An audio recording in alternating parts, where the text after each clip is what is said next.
Chère Taille, chères sœurs, chers frères, chers amis,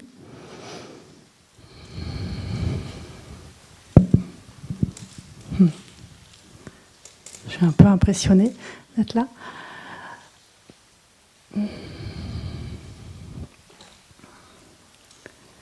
Et ravie d'être avec mes 5 amis qui vont partager pour vous, pour nous aujourd'hui, sur le thème des limites et des opportunités dans l'action. Je les laisserai se présenter eux-mêmes sur leur parcours, sur leurs actions justement, et leur mode d'action. Mais je vais quand même, avant de leur laisser la parole, introduire un petit peu qui ils sont.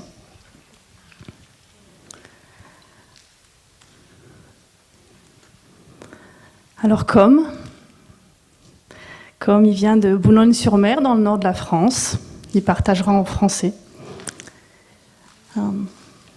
Pour apprendre à les découvrir, je leur ai posé 2 questions. Et la première question, c'était, comme vient pour la première fois au village, qu'est-ce qui t'a touché depuis ton arrivée ici ?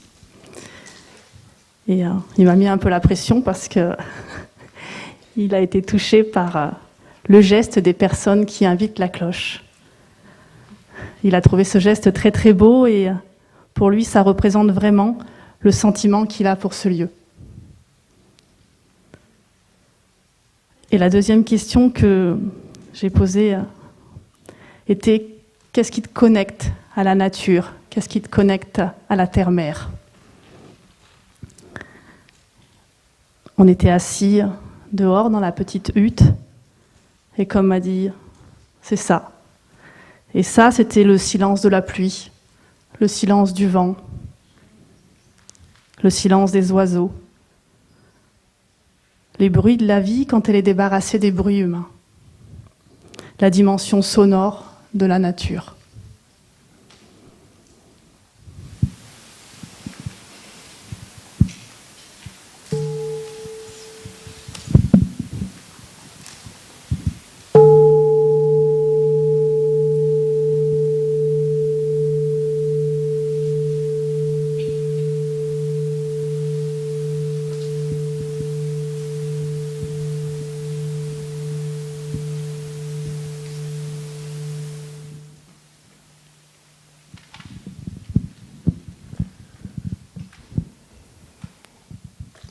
Chers frères, chères sœurs, chers amis de long terme et chers amis de court terme, je suis très content d'être là aujourd'hui pour partager un peu l'aspect davantage subjectif de mon engagement, que je vais retracer en quelques mots là. J'ai commencé à m'intéresser aux questions écologiques dans mes études, tout simplement. J'ai fait beaucoup de mathématiques, de physique, de recherche en mathématiques, puis un peu de climatologie, puis un peu de biologie, puis des affaires internationales, puis un peu de droit, etc., etc. Et en parallèle de ça, je suis rentré progressivement dans différentes associations environnementales, de jeunesse principalement, qui étaient très actives dans les enceintes de négociations internationales. Et ça a été un peu l'endroit où je me suis le plus investi, entrant dans la délégation française notamment, et tout récemment en représentant la France au premier sommet mondial pour le climat à New York.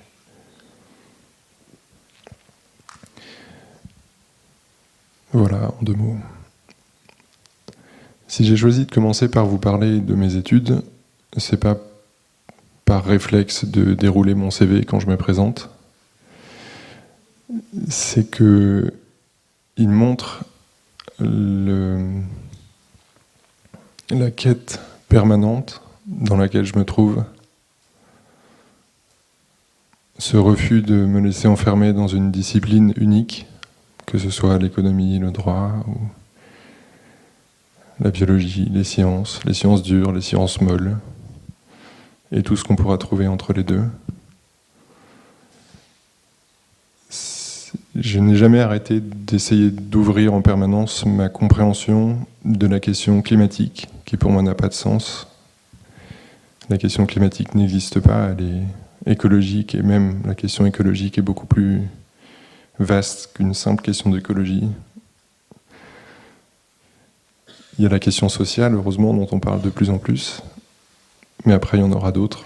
Peut-être la question spirituelle, qu'on aborde ici, mais qui est encore très confidentielle dans la façon d'aborder le problème écologique. Et c'est une des raisons pour lesquelles je suis ici aussi aujourd'hui. Et pour répondre à la question, les opportunités et limites dans l'action, eh bien, pour moi, ça, c'est une opportunité énorme. C'est une opportunité énorme d'avoir un problème qui n'est plus un problème de mathématiques, ou une guerre, ou un virus dont on cherche à se parer. Le problème qu'on est en train de vivre, et on le sait tous ici, il est structurel. Il est bien plus général que tous les problèmes auxquels on a eu à faire face jusqu'à maintenant.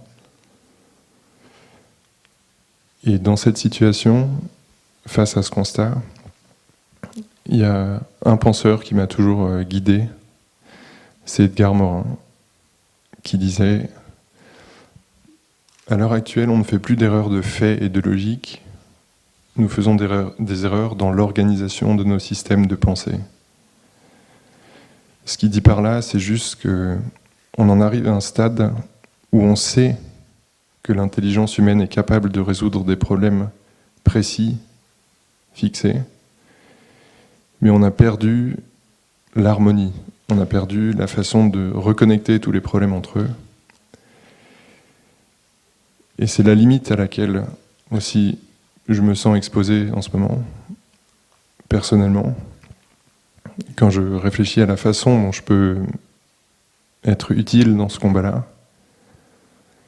Je me coule moi-même, je meurs moi-même face à cette espèce de fibrillation entre toutes les composantes qui sont en alarme en même temps. Et c'est très difficile d'évoluer là-dedans, d'être né là-dedans. D'aucuns diront que c'est une forme de curiosité et c'est une chance d'arriver à une époque où déconstruire tout ce qu'on connaît est possible et même nécessaire. Mais c'est aussi une immense pression. Parce que dès qu'on s'intéresse à ces questions, on se sent investi d'une responsabilité que je me sens de moins en moins capable d'assumer, parce qu'elle est immense. Et il est impossible surtout de l'assumer seul. Et j'ai énormément de mal, personnellement, et c'est une limite, à être lucide, à prendre du temps pour déconstruire toutes ces choses qui m'environnent, qui me semblent être la seule solution pour répondre à la crise multiple à laquelle on a à faire face. Ce temps-là, je ne peux pas le consacrer à moi, par exemple, à ma vie, et aussi peut-être à la coopération avec d'autres personnes. Le temps est malheureusement limité, et c'est pour ça que ce lieu me fait énormément de bien. C'est que il m'apprend à reprendre prise quelque part sur ce temps et peut-être à accorder plus d'attention à l'intuition collective qu'à une approche très rationnelle et individuelle que j'ai eue jusqu'à maintenant. Voilà, j'en ai terminé. Merci.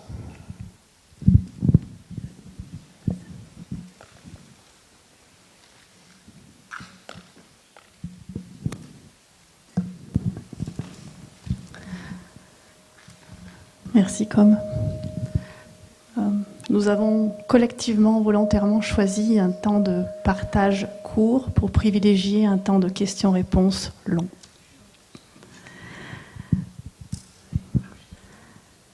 Mathilde. Mathilde, elle est également française. Elle vit à Boulogne-Billancourt, en région parisienne. C'est la deuxième fois qu'elle vient au village. Et lorsqu'elle a découvert Plum Village, elle a été touchée par l'ouverture sur le monde de la communauté. Elle avait des projections sur ce qu'était la méditation, comme étant une pratique qui coupe du monde. Et ici, elle a vraiment découvert, à la fois dans nos pratiques et dans l'enseignement, le lien avec son quotidien. Elle était venue pour une retraite du Nouvel An, et elle a aussi beaucoup apprécié de voir les frères jouer de la batterie et de la guitare. Et la manière dont les monastiques vivent et sont activistes lui parle vraiment et l'inspire beaucoup. Sa connexion à la nature, elle la vit en marchant dans Paris, en regardant le ciel, et aller à la rencontre des pépites de nature qui se trouvent au cœur de la ville et qui lui permettent de se reconnecter et puis de rendre Paris à la fois vivable mais aussi joyeux.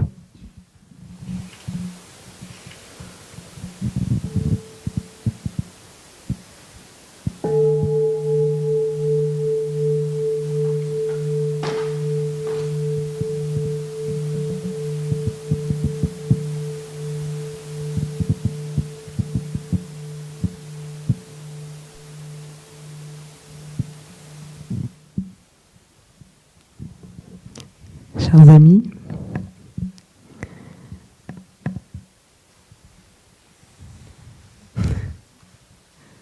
wow.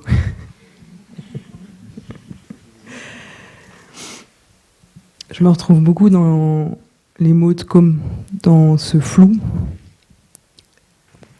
Quand je pense au changement climatique ou à l'effondrement de la biodiversité, il y a deux sentiments qui m'habitent profondément. D'abord, il y a beaucoup de peur. Et il y a aussi beaucoup de joie, d'envie, d'espoir, de se dire il y a un nouveau monde, un autre monde, en tout cas un monde différent, à créer, à réinventer, ce que je trouve à la fois très excitant, mais aussi très joyeux dans le chemin qui mène à ça. Quand j'ai compris ce que voulait dire ce mot changement climatique, pas dans ma tête, mais compris émotionnellement dans mon corps, parce que j'ai mis du temps à comprendre, j'ai assez vite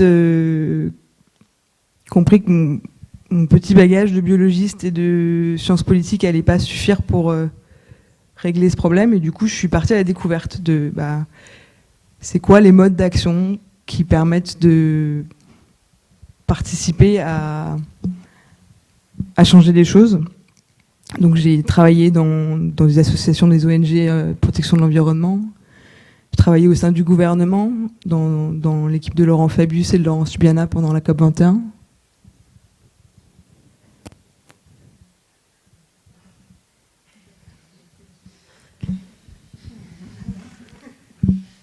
C'est parce que je suis stressée, je parle toujours vite quand je suis stressée. Après,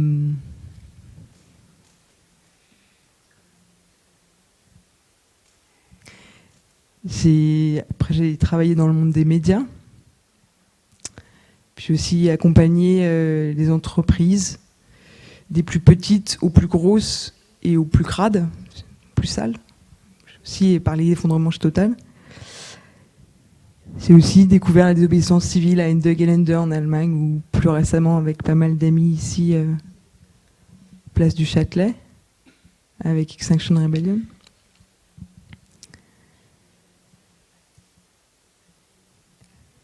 Et aujourd'hui, je suis active dans deux mouvements. Un qui s'appelle On est prêt, qui est un réseau de youtubeurs, de chercheurs et de faiseurs qui essaient de changer les codes de la société, notamment en participant à des campagnes pour toucher les jeunes, et une dont vous avez peut-être entendu parler qui s'appelle l'affaire du siècle, où on a fait connaître le recours en justice porté par 4 ONG. Et le deuxième, c'est un collectif qui rassemble des gilets jaunes, des écolos, comme Cyril Dion, Laurence Tubiana, des gens qui viennent de l'univers de la démocratie et qu'on poussait ensemble pour la mise en place d'une assemblée citoyenne. Et dans tous ces modes d'action, il y a des blocages, enfin des limites que j'ai senties en moi et que j'ai senties collectivement. La première, c'est l'épuisement. Et je crois que si on est là avec Com, c'est surtout pour ça. C'est-à-dire que comme on est pris par l'urgence climatique, on se l'applique à nos vies. Et donc on ne trouve plus le temps pour nous, pour nos proches et pour... Bref, on s'épuise. La deuxième, c'est la source d'engagement, où on peut être actif, et moi je suis active avec 2 types d'émotions. L'émotion de l'amour majoritairement, qui est plutôt créatrice, mais aussi une émotion de colère, qui est plutôt en résistance, à vouloir aussi détruire, et on a du mal j'ai beaucoup de mal en moi à trouver comment ces 2 trucs peuvent se combiner. Et au moment où je me dis, mais tais-toi, colère, tais-toi. En fait, elle n'a pas envie de se taire. Et la grosse question que j'ai aujourd'hui et qu'on se pose collectivement dans le mouvement climat, c'est est-ce qu'il faut vraiment lui dire de se taire ou est-ce qu'il faut la laisser s'exprimer ? Y compris si ça veut dire de la violence. Point d'interrogation.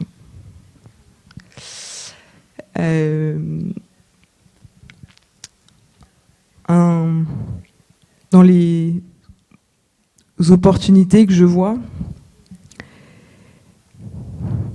il y en a une qui est immense, c'est le niveau de conscience, de faire les marches des jeunes qui sont en grève pour le climat, qui ont 12, 14, 16 ans.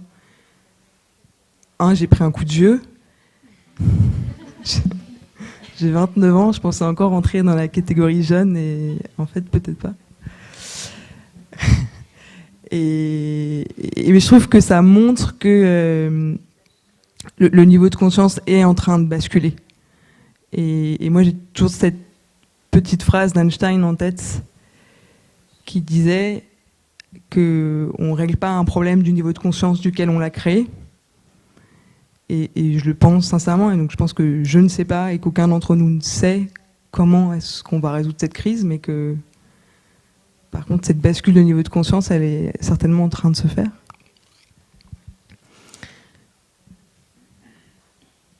La deuxième grosse opportunité que je vois, c'est que je parlais tout à l'heure des sources d'engagement qui peuvent parfois s'opposer, où on se tape dessus entre les non-violents, gentils, désobéissants, et puis les révolutionnaires, activistes violents.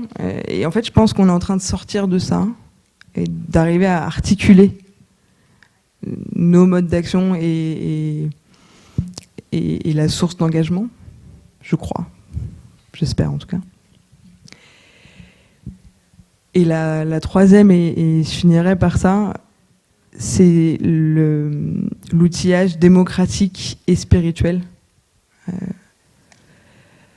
où on voit de plus en plus de collectifs avoir des facilitateurs en leur sein, mais aussi des expériences comme le GMIL en Belgique, ou plus récemment chez nous en France, la Convention citoyenne pour le climat, et où en fait c'est 150 citoyens tirés au sort qui pratiquent ce qu'on pratique là, l'écoute profonde des uns et des autres, qui débattent entre eux, qui sont pas d'accord, et qui, face à un enjeu aussi énorme, essayent lentement, mais sûrement, d'arriver à des mesures structurantes face à ces défis. Et donc moi j'ai beaucoup d'espoir.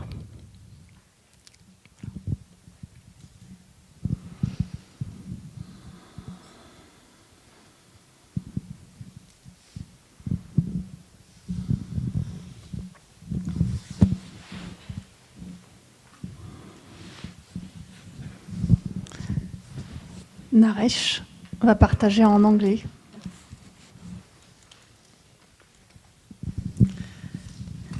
Il vient d'Amon, en Angleterre.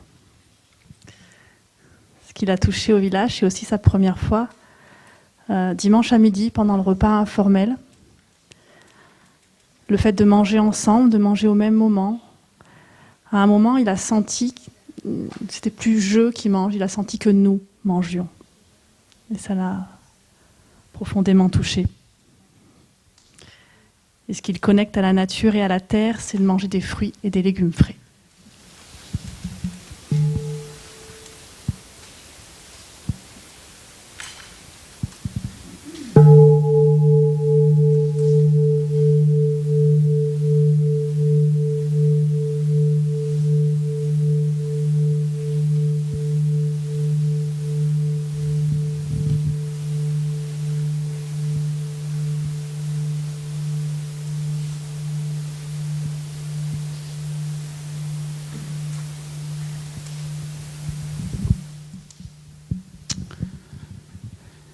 Beloved friends, I was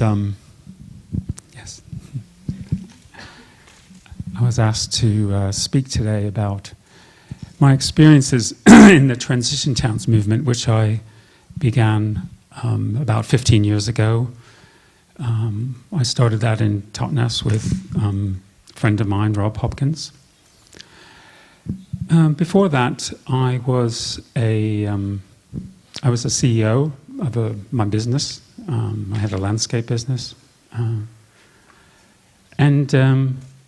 Something, for some reason, told me that it was time to leave that, even though I had been doing that for many years. So I sold the business and moved on to I didn't know what, I didn't know where. But looking back, there was some basic trust in life that, and there was some basic trust in my inner voice that told me it was time to hack my life. There was also a kind of, if you don't hack your life, life is going to hack you. So there's a kind of carrot and a stick, I guess we say in English.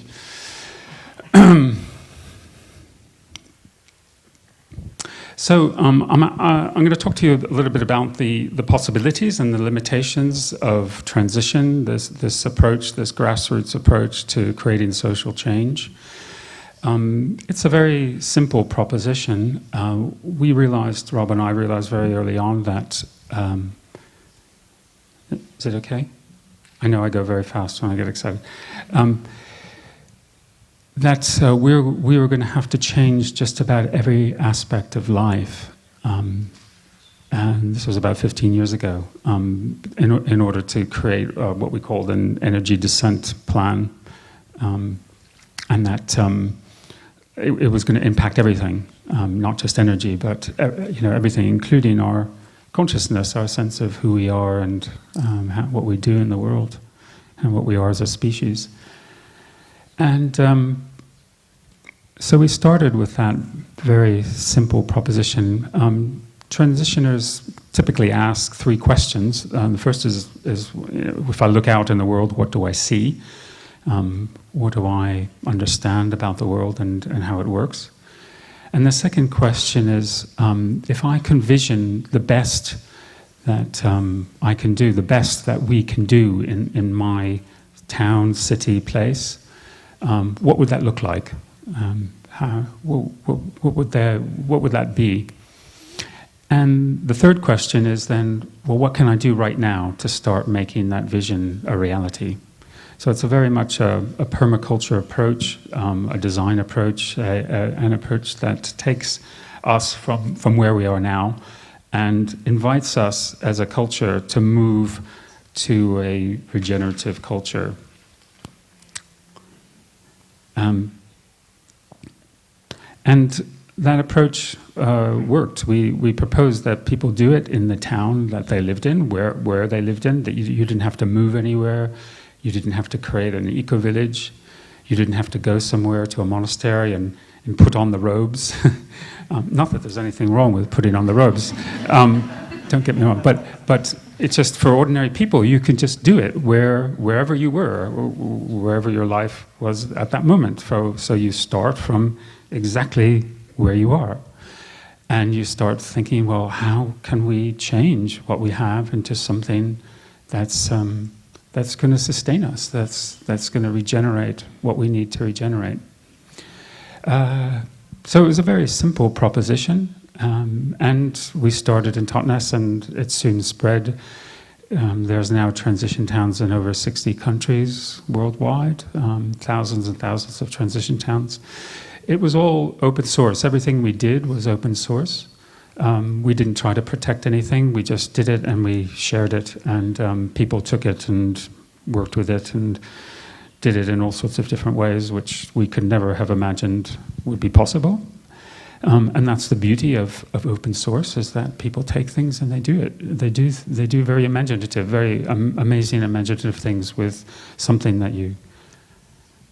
Thank you. That you couldn't possibly have realized yourself. Some of the limitations of this process is that it's grassroots, and as grassroots activists, we have very few resources. We have ourselves, we have our energy. A lot of people have burnt out doing transition and doing this work. And what I see is that we need more partnerships with business, with government, with people who have the resources, the skills, and the ability to do some of the work that we were doing. So that's one. You finished? 2 minutes. Okay. Second thing is that creating system change is not easy, and I look around and think, well, who wants to create system change? Certainly, the people who are winning, the large companies, the large organizations, they don't have any interest in creating system change because they've got what they want. So that's something that I think remains a very open question to how to create change, and grassroots bottom-up work isn't going to approach that. I also see a need to create a new narrative around the economy. Capitalism, it has run its course. It is no longer fit for the purpose, but we don't have anything else as yet to replace it. And the last thing I want to say is that inner change. We always put inner change at the center of what we did. We always put this inner change and what happens inside of us and how we change as an individual and as a society. We always saw that as very important.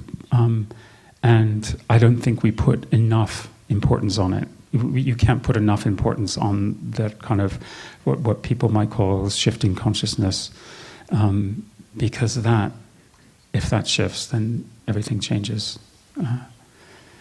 You can put up as many windmills and solar panels and build as many farms as you like, but if that doesn't change, then the old culture lives inside of us. And for me, leadership is about having the humility to demonstrate that the old system lives inside of me, and to publicly acknowledge that and live with the shame and the remorse that creates in myself, and will, other people, of course, have that as well. So So those are, in a nutshell, some very simple terms, some of where I've got to with transition towns. Thank you.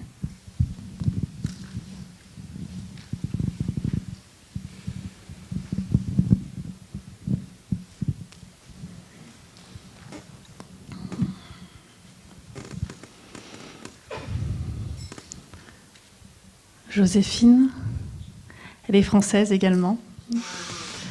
Et elle vit à Paris, mais elle est originaire du nord de la France. En arrivant ici, elle a été touchée par le courage de l'engagement des personnes qui vivent ici, les sœurs et les laïcs, le courage de la remise en question de la communauté qu'elle a trouvée révolutionnaire. Et la connexion à la terre-mère, là où elle la touche le plus, c'est quand elle rentre chez elle, dans le nord de la France, à travers de longues marches sur les grandes plages du nord de France.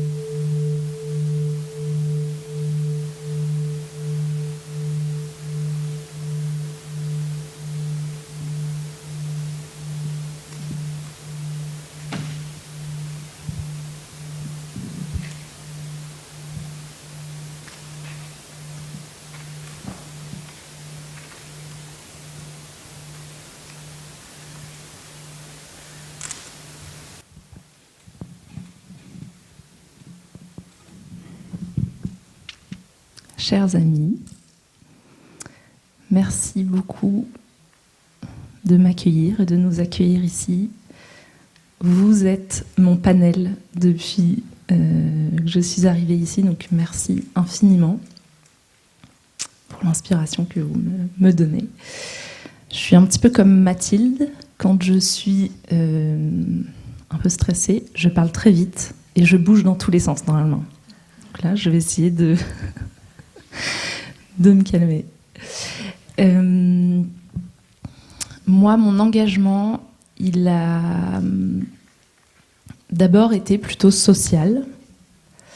Je viens d'une toute petite ville dans le nord de la France, sur la côte, qui est située entre deux stations balnéaires. Une pour les personnes plutôt aisées, et une pour les personnes de milieu plutôt populaire du nord de la France.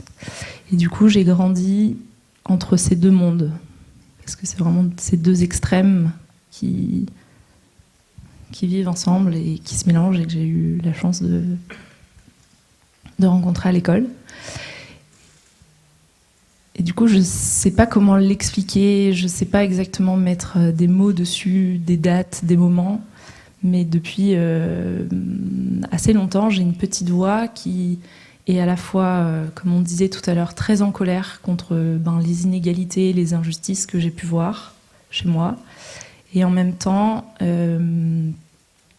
habitée par l'envie de rendre à d'autres la chance que moi j'ai pu avoir. Et rendre à d'autres, pendant très très longtemps, encore aujourd'hui peut-être, je ne sais pas quelle forme ça peut prendre, je ne sais pas comment ça peut se concrétiser, je ne sais pas avec qui je dois le faire, comment, peu importe. Mais voilà, il y a cette envie d'être utile pour essayer de faire, d'apporter ma pierre à l'édifice et de contribuer à faire avancer les choses dans un sens un peu plus joyeux, gai et respectueux. Il y a 5 ans et demi, bientôt 6 ans, j'ai cofondé avec des amis une association qui s'appelle Ticket for Change, qui part d'un côté du constat qu'il y a des problèmes urgents et importants, sociaux et environnementaux, à résoudre et sur lesquels on avait envie pareil, de contribuer, d'apporter notre pierre à l'édifice. On est tous conscients de ça ici, donc je ne rentre pas dans le détail. Donc on voyait ces problèmes-là et voilà, une espèce de rage de se mettre en action et d'apporter une solution. Et de l'autre côté, 2 énormes opportunités. La première qui est une énorme envie d'agir, énormément d'envie de contribuer, de gens qui sont conscients que en fait ça va plus ce système-là, qu'il y a plein de choses à changer, et voilà, une énorme envie d'agir qui vient de tous les milieux, tous les âges, tous les endroits, tous les je sais pas comment dire, les places dans la société, les milieux dans lesquels on évolue. Donc une énorme envie d'agir. Et ça, c'est un peu le parti pris de Ticket for Change. On voyait aussi comme opportunité notre vie professionnelle, comme un terrain de jeu immense pour faire en sorte que le temps qu'on passe au travail, il soit au service de la résolution des grands enjeux de société. Donc nous, c'est ça qu'on essaye d'apporter. En gros, c'est d'aider les gens qui ont envie d'avoir un impact positif sur la société à le faire dans le cadre de leur vie professionnelle. On a la conviction que chacun, et c'est quelque chose entre autres qu'on partage aussi avec le village des Pruniers, j'ai l'impression, que chacun a des talents,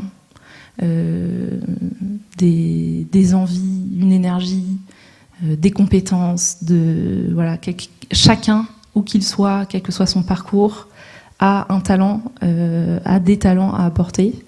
Et nous, on a envie de contribuer à aider les gens à identifier ces talents, identifier les enjeux de société auxquels ils ont envie de contribuer, et identifier comment est-ce que, en fait, on peut passer sa journée à faire ça. Donc concrètement, notre métier, c'est de concevoir et d'animer des programmes de sensibilisation, de formation, d'accompagnement, en ligne ou en présentiel ou les deux, pour aider les individus à identifier ses talents, ses enjeux et comment est-ce qu'on peut l'utiliser dans sa vie professionnelle.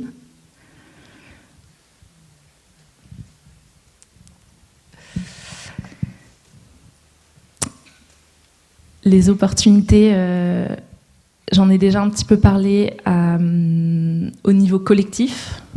Donc moi, l'opportunité que je vois, c'est cette immense envie d'agir qui est vraiment partagée. L'opportunité que je vois à titre individuel, et là je parle de mon cas perso, c'est que le fait d'être dans l'action comme ça, de s'engager, en fait, ça apporte quelque chose qui est tellement précieux d'avoir l'impression d'être au bon endroit et d'être aligné, je ne sais pas comment dire, aligné, cohérent entre ce qui est important pour nous et ce qu'on fait au quotidien. Et ça, c'est tellement précieux. Ça, c'est une opportunité, ou je sais pas comment dire, un espoir que je vois et où, avec ce qu'on fait chez Ticket for Change, on essaye d'offrir ça à d'autres. Et les limites, pour terminer, pareil, je vais parler de mon cas personnel, là. On en a un petit peu déjà parlé avant, c'est le temps et l'énergie que ça prend. En fait, quand on est conscient de ces enjeux, qu'on a la chance de pouvoir être toute la journée engagé sur ces sujets, en fait, on a envie d'aller plus loin, on a envie de faire plus, on a envie de faire mieux, on est conscient des problèmes, donc on a envie d'aller plus vite. Et comme ça, tout le temps. Et ça finit par avoir une influence, une place énorme dans sa vie, y compris sa vie personnelle. Et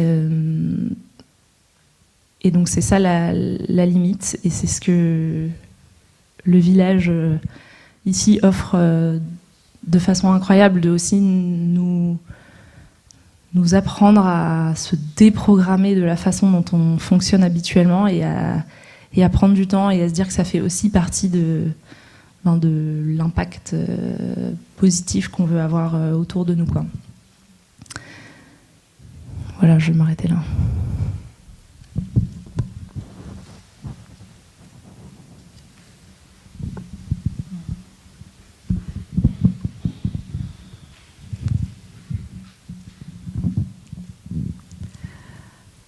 Patrick, il vit à Chevetonne, c'est un petit village dans la forêt de Wallonie, au sud de la Belgique. Et c'est justement cet autre rapport au temps et à l'intensité du présent qui le touche ici. Il ressent que ce qui se passe ici pourrait avoir un intérêt si ça contaminait notre société. Pour lui, tout s'est posé depuis qu'il est arrivé. Et il nous a partagé avoir l'impression d'être là depuis déjà 15 jours. La connexion à la nature, il la touche surtout dans la marche en forêt.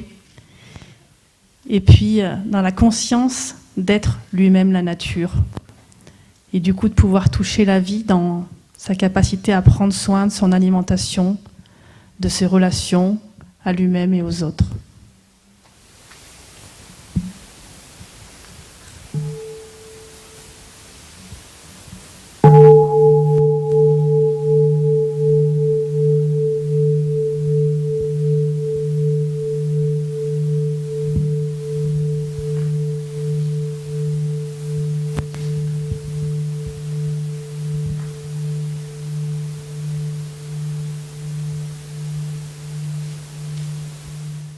Bonjour à tous, à chacune, à chacun, et merci pour votre écoute, pour votre accueil. Je pense que j'aurais dû aller chez Ticket for Change il y a quelques années. Je suis toujours le bienvenu, malgré mon grand âge. Aussi loin que je me souvienne, depuis tout petit, depuis l'école, j'ai senti en moi à la fois la joie et le poids d'être un chercheur de solutions. Quel que soit le problème qui pouvait se poser collectivement, j'avais envie de contribuer à trouver des solutions. Et toujours, je me sens militant de la justice, militant de la solidarité, et j'aime bien l'expression solidarité au cube. Solidarité avec les gens qui nous entourent, avec les peuples du monde et avec les générations futures. Et puis militant ou chercheur de cette reconnexion avec la nature, avec tout ce qui nous relie à elle et qui fait qu'elle vit en nous aussi. Alors ça m'a amené, peut-être aussi parce que c'était mon milieu familial, moi enfant j'ai sauté sur les genoux de René Dumont, donc j'ai été baigné dans l'écologie comme Obélix dans la potion magique. Je n'ai pas acquis la même musculation, mais j'étais imprégné d'écologie. Et j'ai milité de toutes sortes de façons, dans la coopération au développement, dans l'éducation à l'environnement, auprès d'une série d'ONG, jusqu'à progressivement être appelé à l'action, à l'engagement politique. Je dis bien appelé parce que ça n'a jamais été une stratégie, un objectif en soi, mais parce que cet engagement collectif a fait que, à différents moments, des personnes m'ont dit « Tiens, Patrick, on aurait peut-être bien besoin de toi à tel ou à tel endroit. » Je suis devenu adjoint au maire dans ma commune, et puis député, et puis président du Parlement, président de l'Assemblée, et puis par la suite coprésident, puisque chez nous c'est toujours un homme et une femme en ticket, coprésident du Parti écolo, donc des Verts francophones belges.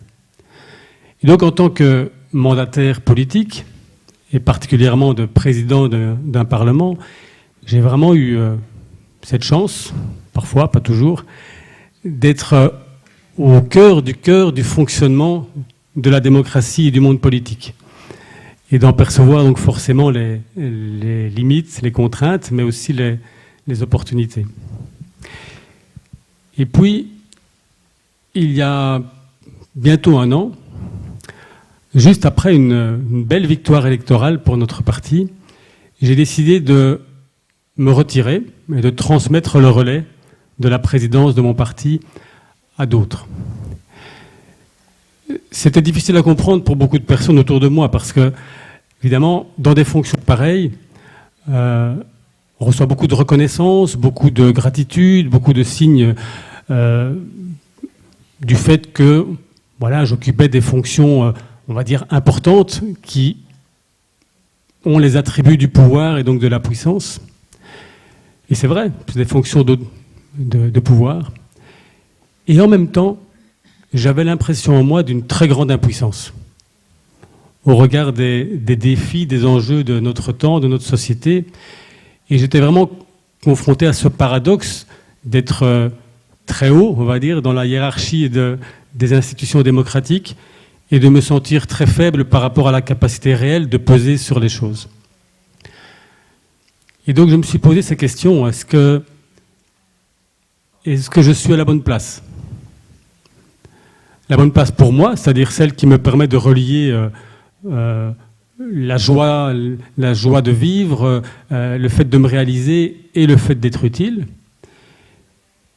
Et puis la bonne place au sens, est-ce que je joue bien là où je suis le plus efficace par rapport au collectif ? Est-ce que l'entraîneur de l'équipe choisirait de me positionner à cette place-là pour le match ? J'ai toujours pas la réponse à ces deux questions aujourd'hui, mais à un moment donné, j'ai dit je me retire, je prends du recul, à la fois pour moi et parce que je pensais que peut-être d'autres pouvaient mieux exercer la mission pour les temps qui allaient suivre. Alors,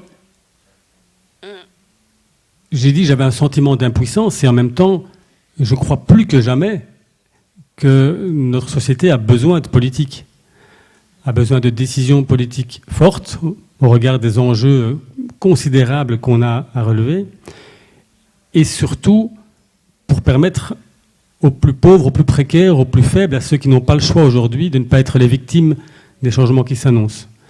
Je crois vraiment que c'est important et qu'il faut qu'il y ait des gens qui s'engagent. Et puis il y a des limites fortes auxquelles on est confronté quand on s'engage dans le monde politique. Beaucoup, on pourrait en parler, mais j'en vois deux importantes. Et la première, c'est que ce qu'il faut investir pour conquérir le pouvoir n'est pas du tout ce qui est bon pour exercer le pouvoir. Pour gagner en politique, il faut cliver, il faut être dans le duel, il faut être dans l'affrontement. Alors que pour réussir le changement, il faut allier, il faut relier, il faut co-construire des projets positifs. C'est une des grandes difficultés auxquelles on est confronté. Et comme je n'ai plus guère de temps, je voudrais directement passer à ce que je pourrais qualifier d'opportunité, ce à quoi j'ai envie de consacrer mon énergie aujourd'hui. C'est vraiment cette idée de relier et d'aligner. D'aligner verticalement ce que nous faisons, ce que je fais au quotidien, les comportements, la consommation, l'attitude, ce que nous pouvons faire ensemble, collectivement, et ce que nous pouvons construire politiquement. Et puis d'aligner plus horizontalement les diversités de luttes, d'engagement, de projets à différents moments qui permettent de penser à la fois à long terme et d'agir à court terme. Et c'est ça qui donne de l'espoir aujourd'hui, on l'a dit et redit, c'est le foisonnement de projets, d'initiatives, de volontés d'engagement et tous ces projets concrets qui permettent de montrer que c'est possible, de changer l'imaginaire. Parce que quand une société n'est pas prête, la politique ne peut rien. Des politiques qui veulent faire des changements profonds alors que la société n'est pas prête, non seulement ils ratent le changement, mais ils perdent les élections. Et donc on a perdu et perdu. Or, on doit gagner et gagner ensemble pour produire ce changement. Et donc l'espoir aujourd'hui, il est dans tout ce qui émerge, dans cette forêt qui pousse, même si souvent on regarde l'arbre qui tombe. Et j'aime bien pour terminer, cette métaphore d'Edgar Morin qui dit ce dans quoi nous sommes aujourd'hui, c'est une métamorphose. Ça veut dire que notre société est aujourd'hui une sorte de chrysalide et on ne sait pas comment sera le papillon qui va en sortir, mais il sera le fruit de tous nos engagements.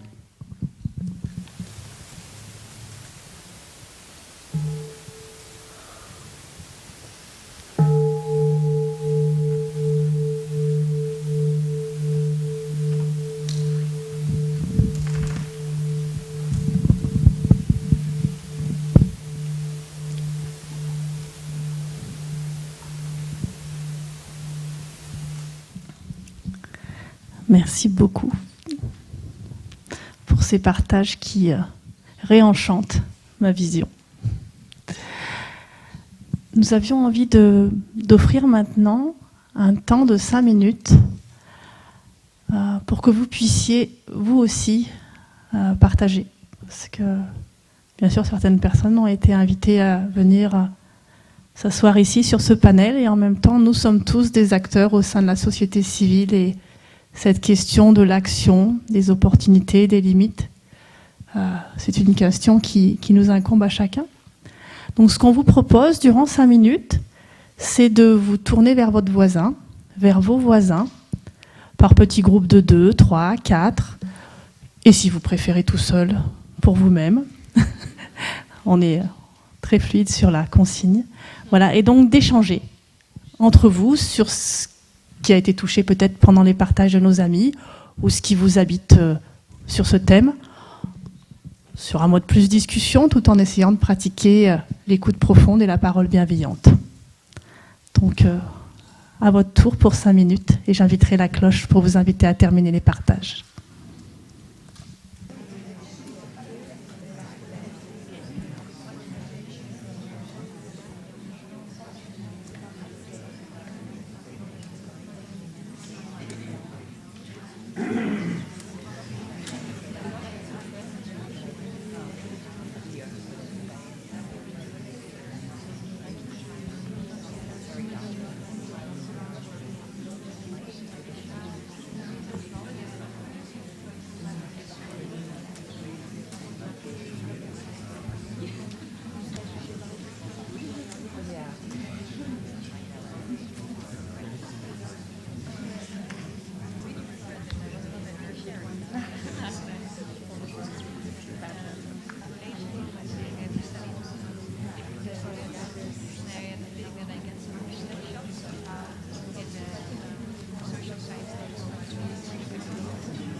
Je vous propose de terminer vos cercles de partage et de vous retourner vers nous.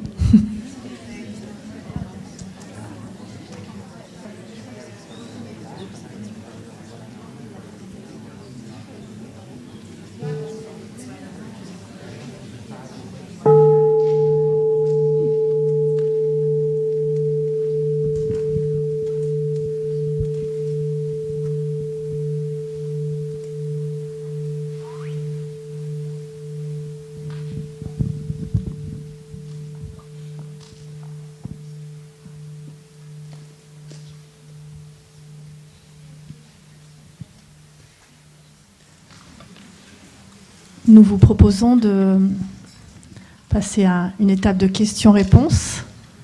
Donc nous allons récolter un bouquet de questions pour vous offrir un bouquet de réponses.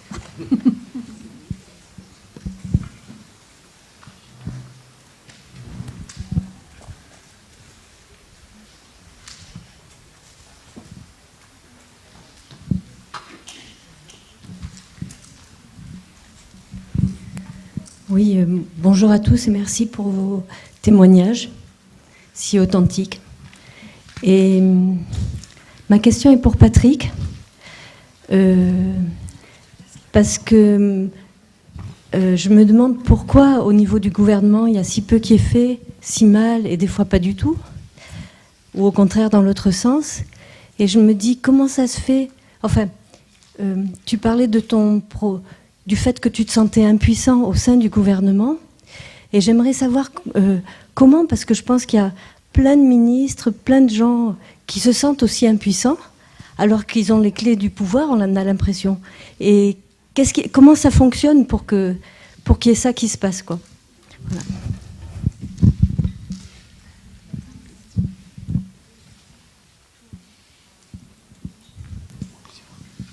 On va prendre plusieurs questions. Cher Thaï, chers amis, question ouverte, il n'y a pas besoin d'avoir de réponse tout de suite. Déjà, merci beaucoup pour avoir accepté notre invitation à venir. Quelle est la place du village dans tout ça ? Je pense que beaucoup de frères et de sœurs et de pratiquants de longue date, on a envie de participer aussi au changement. Et peut-être il suffit juste d'offrir cet environnement pour vous recharger, mais peut-être aussi on peut aussi venir à votre rencontre de temps en temps quand il y a des demandes. Et voilà. Quelle est la place du village ?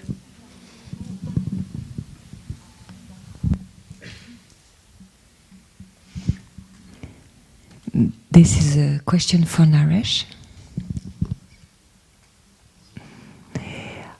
I have been very inspired by the actions and the books of Rob Hopkins, so I'm especially happy to meet you. And I know he travels the world and is a bit the starter of great social initiatives, and I'm sure you travel the world and do the same. Can you please help us to understand which are in the initiative you've seen, like Totnes or Brighton, the key of success, and some instances where things didn't work out quite as well, and maybe you've identified some downfalls, some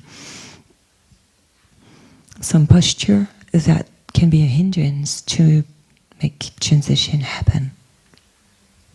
Thank you.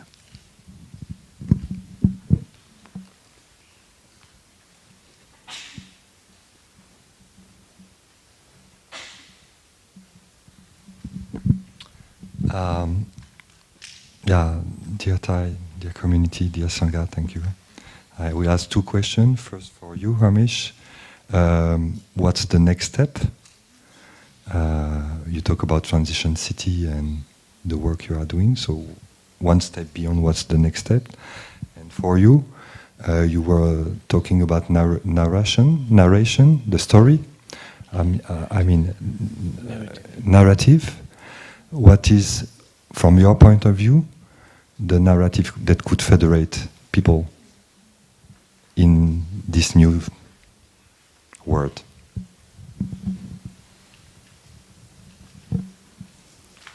Est-ce qu'on s'arrête pour l'instant pour les questions ?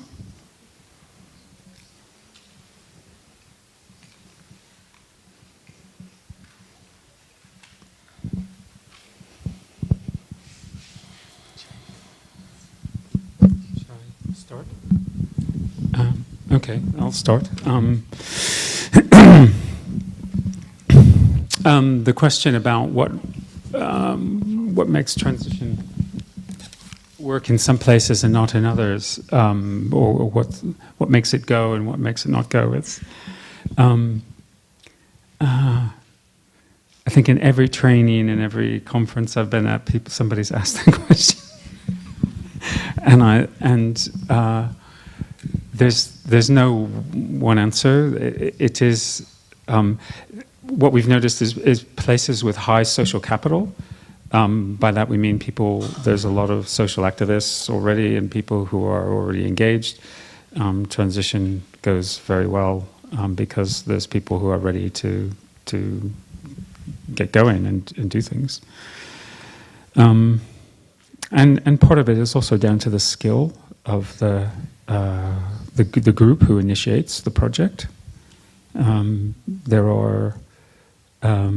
We've identified a kind of a whole range of methods and practices which are important and which we see again and again and again. In fact, we developed something called a pattern language, which is a way of describing the different elements that makes transition work or not work.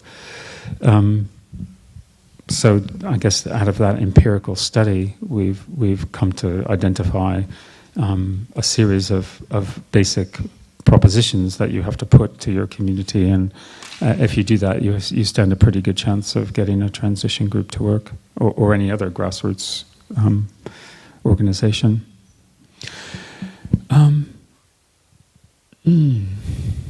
What's next? Thank you, Olivier. He's my roommate, so he can ask that question anytime before we go to bed. Oh no, that's the noble silence. We can't talk then. Yeah.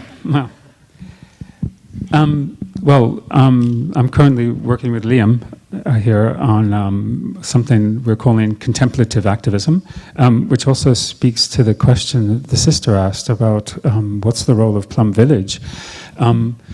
What I see coming is that we're facing enormous changes, and contemplatives and people who are living spiritual lifestyles have faced questions about death and about dying, about those ultimate questions of life, which are going to become urgent and important for just about everybody in our society in a way. Sorry.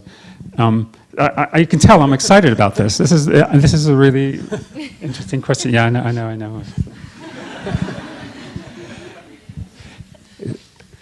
Yeah, so we need to bring the awarenesses and the practices. So just to be able to be with what is, and to be able to hold suffering. Very simple. Well, not simple. Yeah. Simple to say. Practices that say Buddhism can bring into society is. I think is going to be essential, and we've started to identify a whole series of different ways of being. We're going to hold a gathering in about a month's time where we're bringing together people from different spiritual traditions to examine that question, and we very much hope that some nuns or brothers from Plum Village might come to that gathering.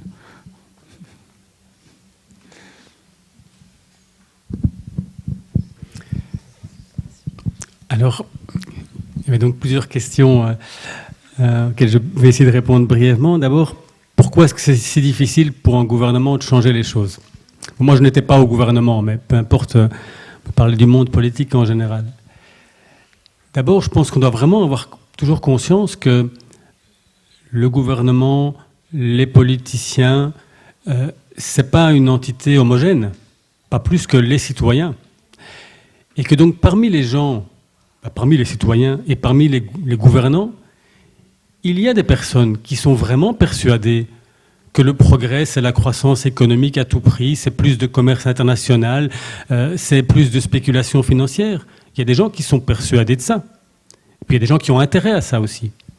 Il y a des gens un peu partout, chez les politiciens, politiciennes comme dans la société, qui pensent en effet que si on n'a pas une Rolex à 50 ans, on a raté sa vie, et qu'il faut avoir une belle grosse voiture pour avoir du prestige social. C'est une réalité, donc on doit faire avec cette diversité d'opinions et d'intérêts. Et heureusement, les choses évoluent, mais parfois de façon clivée aussi. Je pense qu'il y a une prise de conscience écologiste, mais nous observons aussi dans la société une augmentation des peurs, des xénophobies, des nationalismes qui sont inquiétants. Donc il y a les deux mouvements dans la société. Donc ça, c'est pour dire même, par rapport à un gouvernement, la vision n'est pas nécessairement celle que nous partageons aujourd'hui dans tous les gouvernements. Maintenant, là où ça devient peut-être plus complexe, c'est que, en admettant même que nous aurions un gouvernement très largement dominé par des personnes qui ont une conscience écologiste forte, ce n'est pas nécessairement facile pour autant. Et je vais prendre un exemple qui est l'actualité dans ma région. Il y a un aéroport près de Liège qui s'est spécialisé dans le fret, donc le transport de marchandises, qui crée beaucoup d'emplois. Et récemment, la société Alibaba, c'est l'équivalent d'Amazon en Chine, est venue en disant « Nous voulons investir à Liège et installer à Liège notre hub, notre centre d'importation-exportation pour toute l'Europe. » Alors je pense que très largement, même bien au-delà des écologistes, chacun se rend compte que le modèle économique Alibaba, transporter des marchandises partout dans le monde, des marchandises de très mauvaise qualité, produites dans des conditions déplorables, ça n'a pas d'avenir. C'est vraiment le modèle économique cul-de-sac que nous n'aimons pas.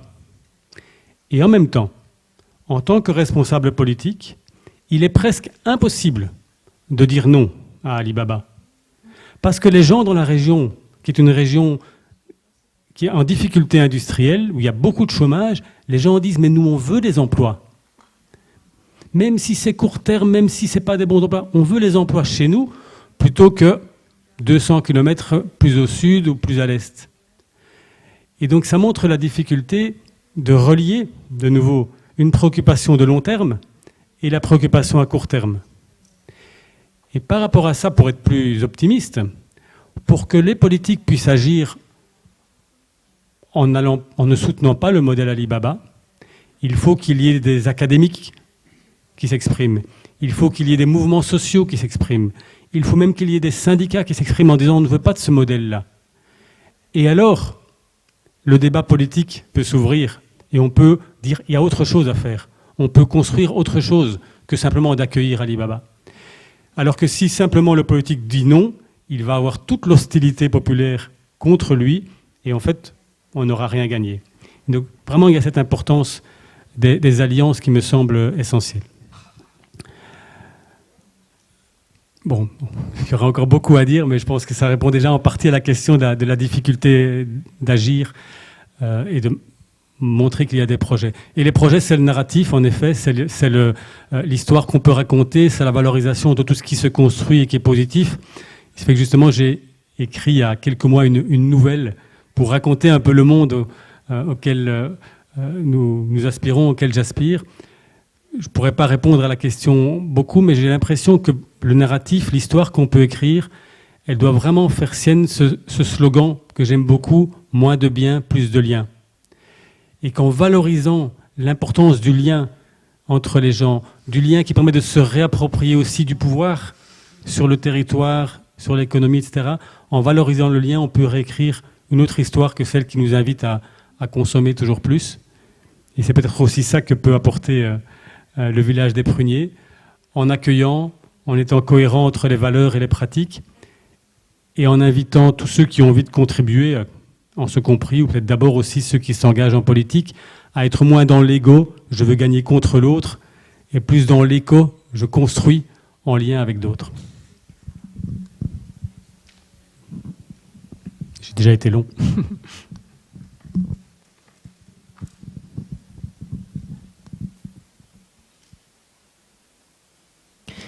Je voudrais poursuivre ce que disait Patrick, où dans l'échange qu'on a avec les gouvernements ou dans ce que j'ai pu vivre en étant au sein du gouvernement pendant la COP21, je vois deux choses qui empêchent profondément les gouvernements de bouger.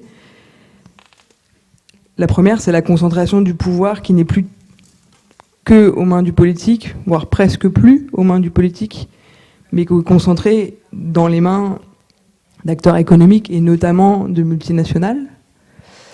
Et où du coup, le gouvernement, quand il souhaite, quand il est prêt à prendre une décision, qu'elle soit radicale ou pas, mais en faveur de l'écologie, ça va contre les intérêts de ces multinationales et donc ça met exactement ce que tu décrivais en balance les questions d'emploi court terme et les questions d'écologie vues comme long terme. Et donc tant qu'on ne crée pas une troisième voie, tu l'as très bien décrit, donc j'en dis pas plus, mais la deuxième chose que je vois, c'est le fait que on se ment un peu à nous-mêmes en disant les gouvernements vont pas assez vite. On va pas assez vite. Enfin, si les gouvernements, et ça je prends un exemple tout bête, là récemment quand on est allé auprès du gouvernement proposer cette idée d'assemblée citoyenne pour le climat, enfin, on était dans un contexte où il y a un mouvement en France qui est né, qui est le mouvement des Gilets jaunes, qui est un magnifique mouvement qui est né, dont l'allumette a craqué, entre guillemets, sur la question de la taxe carbone, l'augmentation de la taxe carbone, qui est bonne pourtant pour l'environnement, donc on peut se dire, plein de gens étaient dans la rue. Ça ne veut pas dire que c'est la faute des gens et que c'est des méchants parce qu'ils n'ont rien compris qu'il faut faire l'écologie, c'est juste que c'est des gens qui disaient, c'est injuste que ce soit nous, qui avons besoin de notre bagnole pour aller travailler, qui payons une transition écologique, alors même qu'on voit d'autres acteurs plus gros, peut-être plus riches aussi, pas payer, ou moins payer. Et le gouvernement était donc bloqué sur cette question de taxe carbone qui est au cœur de sa stratégie en faveur de la transition écologique. Et quand on est arrivé avec cette idée d'assemblée citoyenne, il a dit oui parce que si on est honnête avec nous-mêmes, et quand on regarde ce qu'il faut faire aujourd'hui, si on mettait demain un gouvernement au pouvoir, profondément écolo, il faudrait qu'ils nous disent « vivez comme à Plum Village », voire même plus que Plum Village. C'est-à-dire qu'on arrête complètement de manger de la viande, ce qu'on fait déjà chez Plum Village. On arrête drastiquement de prendre la voiture. Chez Plum Village, on n'aurait peut-être plus les orchidées de Jardiland non plus. Enfin, on a tous nos incohérences pour dire que... C'était pour la petite blague. Je me suis dit, en fait, moi, ça me rassure de voir ces orchidées de Jardiland parce que je me dis qu'il y a de l'imperfection partout et du coup, vous êtes accessible quelque part. Mais non, mais c'est une blague, mais enfin, ça veut dire plus prendre l'avion dans les vols, au moins intérieurs en France. Donc ça veut dire plein de choses, en fait, où globalement, on n'est pas prêt. Et donc demander à nos gouvernements de nous imposer des choses auxquelles on n'est pas prêt, ça veut dire que demain, on est la moitié de la population, en tout cas en France, dans la rue. Donc ça, c'est le serpent qui se mord la queue. Et du coup, il y a, je pense, une articulation. Et c'est pour ça que nous, on a proposé ce projet d'Assemblée citoyenne, c'est de dire, OK, les gouvernements n'ont pas la solution, les citoyens ont envie, on sent qu'il y a une envie que la question du changement climatique, on en est conscient massivement. En tout cas, en France, en Europe, on a compris qu'il y avait un grave problème. Alors dès qu'on part sur les solutions, on n'est pas d'accord entre nous et on se tape dessus.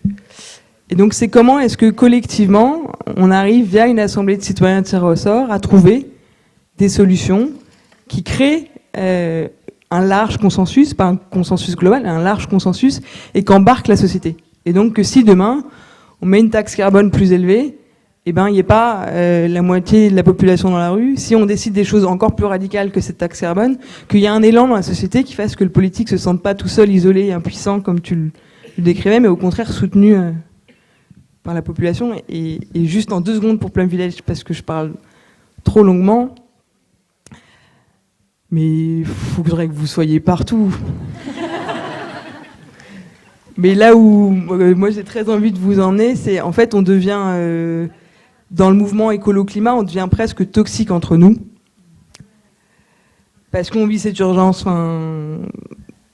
très fortement, et du coup, on oublie de prendre soin de nous, et donc on oublie de prendre soin des autres. Enfin, on n'est plus capable de prendre soin des autres. Et du coup, on s'écharpe, on s'engueule à un endroit où on devrait justement trouver une articulation, une harmonie. Et donc, déjà faire des retraites comme celle-là, plus régulièrement, génial. Et peut-être même, je ne sais pas si vous faire venir dans nos réunions, enfin je ne sais pas quelle est la forme exacte, mais moi j'ai presque envie de vous embarquer quelques-uns là et de vous faire venir à l'Interroga Climat. Mais je n'ai pas la solution là, mais peut-être qu'on pourrait y réfléchir collectivement. Voilà.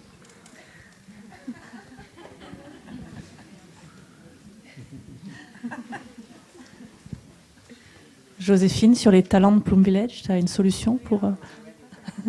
les talents et les... Moi, c'est pareil, j'ai envie de vous emmener partout, il faut pas le dire 2 fois.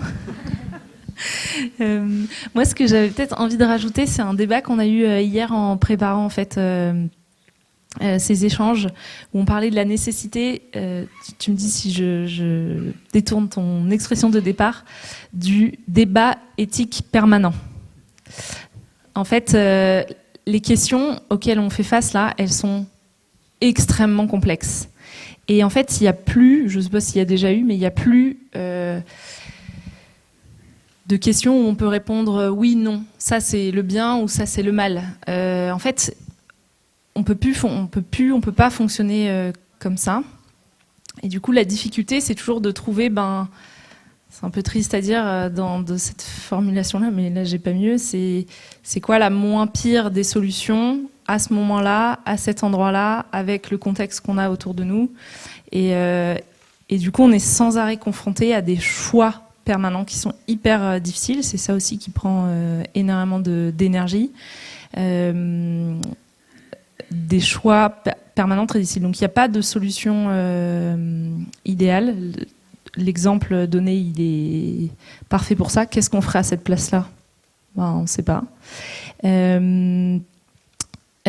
Par contre, ce qu'on se disait hier, qui est important, c'est de c'est de sans arrêt se questionner, être conscient des limites de chaque solution, d'avancer malgré tout avec ça en tête et de se dire qu'on fera sans arrêt mieux en quelque sorte, mais de pas verser dans il y a les gentils et il y a les méchants, enfin de pas simplifier et mettre des gens dans des cases. C'est pas aussi simple que ça malheureusement, même si ça nous aiderait parfois. Bref, donc de conserver en gros ce débat éthique permanent. C'était ce qui ressortait hier. Et Plum Village, moi j'ai trop envie de vous faire rencontrer les gens qu'on accompagne, qui sont partout en France, de créer des temps d'échange entre vous. Je sais pas, j'imagine plein de choses et je suis sûre que ce serait extraordinaire.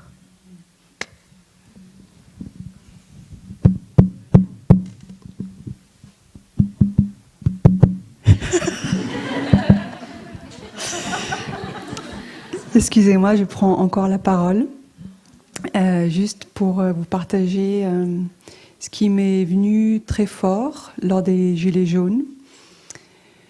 Et lorsque la plupart demandaient un plus fort pouvoir d'achat, après ça a dévié là-dessus. Et ce que moi j'ai ressenti, je me suis dit, mais pourquoi est-ce qu'ils font cette demande? Alors évidemment, il y a le côté pauvreté, ça c'est sûr. Mais j'ai l'impression qu'il y a l'aspect du bonheur. En ayant plus d'argent, je serai heureuse. Et ça m'a rendu un peu triste de voir l'illusion dans laquelle beaucoup de gens sont. Et donc, à l'intérieur, je me suis dit, mais non, c'est pas ça dont vous avez besoin. C'est de plus de bonheur dont vous avez besoin. Alors évidemment, avoir suffisamment d'argent pour subvenir à ses besoins, c'est évidemment nécessaire. Et donc là, j'amène la question du bonheur. On n'en a pas beaucoup parlé, mais c'est très présent ici, au village. Alors, est-ce qu'un ministère du bonheur, comme au Bhoutan, Mathilde, si tu peux glisser ça quelque part, ou Patrick, de revoir c'est quoi les conditions du bonheur. Évidemment, d'avoir plus de liens entre nous, de revenir à la simplicité, voilà, beaucoup de choses, et pas forcément pouvoir acheter une Rolex et une voiture. Donc le bonheur. Du coup, je vais répondre un peu par la voix de Mathilde, qui a déjà commencé indirectement à passer cette idée-là, en permettant la Convention citoyenne et la question des indicateurs alternatifs de richesse, dont le BNB, le bonheur national brut du Bhoutan, sont en débat en ce moment à la Convention citoyenne. Donc je pense que c'était une des façons les plus intelligentes d'amener cette réflexion sur le bonheur, de partir de la frustration, les peurs des gilets jaunes, de permettre le débat, de voir ce qu'il en sort et ce qu'il en sort. En fait, c'est ça. Déjà maintenant, déjà dans les premières sessions de débat. Et ce que je voulais dire aussi sur le rôle de Plum Village, alors j'y suis passé que 2 jours, donc je ne vais pas me permettre de donner trop de conseils non plus. Mais le reportage sur Tay m'a beaucoup touché. Et ce que j'ai cru comprendre, c'est que son idée de monastère, qu'il a diffusé un peu partout dans le monde, elle est née de la volonté elle est née dans le contexte, plus exactement, de la guerre du Vietnam, ou en tout cas, ça l'a énormément affecté. Et il a voulu moderniser aussi le bouddhisme dans ce contexte-là. Et aujourd'hui, c'est pas une guerre qu'on est en train de vivre, c'est autre chose. Je sais pas ce que c'est. On parle de crises multiples qui touchent tout. notre façon de vivre, les aspects les plus fondamentaux de notre existence. Et on ne peut plus se réfugier dans le pacifisme, par exemple. C'est au-delà de ça. Et peut-être que ce que peut faire Plum Village, c'est réfléchir à comment moderniser une nouvelle fois le bouddhisme dans ce nouveau contexte et reprendre la façon de penser de Thay. J'avais un professeur à Sciences Po qui disait qu'il y a une différence entre être gaulliste et être gaullien. Être gaulliste, c'est appliquer De Gaulle et la pensée de De Gaulle, quelle que soit l'époque. Et être gaullien, c'est adapter le raisonnement qu'a eu De Gaulle dans son contexte à notre contexte. Et j'ai pas l'habitude de parler de De Gaulle, mais du coup, je pense qu'il faudrait dans Plum Village adopter la même démarche, de reprendre le raisonnement de Thay dans son contexte, dans le nouveau contexte. Voilà.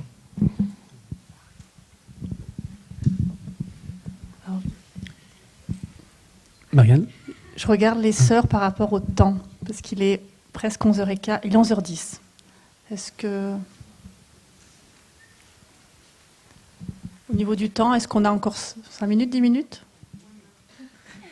Oui, mais comme c'est une question complexe, on va prendre soin de nous aussi. Vas-y, Patrick, du coup. Juste un petit mot par rapport à ton intervention sur le pouvoir d'achat et le bonheur. Et ça touche d'ailleurs à la question du narratif de l'histoire qu'on raconte. Les discours politiques sont envahis par la notion de pouvoir d'achat. Et d'ailleurs, notre monde, avec la publicité partout, etc., acheter, acheter, acheter. Et on voit bien à quel point ça ne rend pas heureux. Et moi, je crois vraiment que l'enjeu, c'est de récupérer du pouvoir de vivre, du pouvoir de choisir. Hein, et que tout le monde n'en a pas aujourd'hui de la même façon, loin de là. Et que c'est une des raisons du mouvement des Gilets jaunes. C'est pas seulement le pouvoir d'achat qui est une manière de le verbaliser ou de le concevoir. C'est j'ai plus le choix par rapport à comment je peux vivre. Il y a la pression, parfois l'humiliation, etc. Et un sentiment de dérégulation, de ne pas être considéré. Et dans les rapports internationaux qui comparent les pays, on voit que les indices de bien-être, alors c'est pas nécessairement le bonheur, mais les indices de bien-être qui existent, montrent qu'au-delà d'un certain niveau matériel, évidemment quand on est en Somalie, on est dans des conditions qui ne permettent pas le bien-être, mais au-delà d'un certain niveau matériel, le bien-être ne dépend plus de la richesse, mais dépend en premier lieu de la confiance que les gens ont dans les institutions, au sens large. Politique, judiciaire, mais aussi la famille, etc., dans les institutions. Et ça montre à quel point le pouvoir de vivre et le bien-être sont liés à ce qu'on crée comme contexte et comme impression qu'on donne aux gens, qu'on permet aux citoyens et citoyennes de se sentir appartenir à une communauté. Et ça pose la question de l'inégalité ou de l'égalité. Plus une société est inégalitaire, plus les gens, une partie de la population se dit « moi je dois tout le temps m'élever pour gagner le droit d'être dans cette société », et plus les riches craignent les violences des plus pauvres. Et donc plus d'égalité peut créer plus de confiance dans le fait que chacun et chacune a le même droit dans la société. Merci, cher panel. Alors, j'entends à vos regards ou à vos petits doigts comme ça qu'il y a encore plein de questions, et c'est génial. On aura un partage cet après-midi, on aura un autre panel dans les jours à venir, on aura encore plein... Enfin, voilà, on est mardi, donc on a encore plein de jours devant nous pour échanger. Il y a aussi tous les temps informels autour d'une tasse de thé. Avant de terminer, moi j'avais juste envie de vous partager un texte qui m'a énormément inspirée sur ce sujet de l'action par rapport à la tradition du village et que je me suis rendu compte qu'il n'y avait pas beaucoup de gens qui l'avaient lu. Il est sur le site du village des Pruniers. Il s'appelle « La pleine conscience radicale » par sœur True Dedication, sœur Natacha. Et vraiment, moi, il m'a beaucoup touché ce texte. Donc, je vous invite à le consulter. Et puis, avant de clôturer ce panel, Au nom de toute l'équipe d'organisation et peut-être de chacun d'entre nous, je tiens à remercier Com pour sa présence parmi nous ces quelques jours. Il va s'en aller tout à l'heure.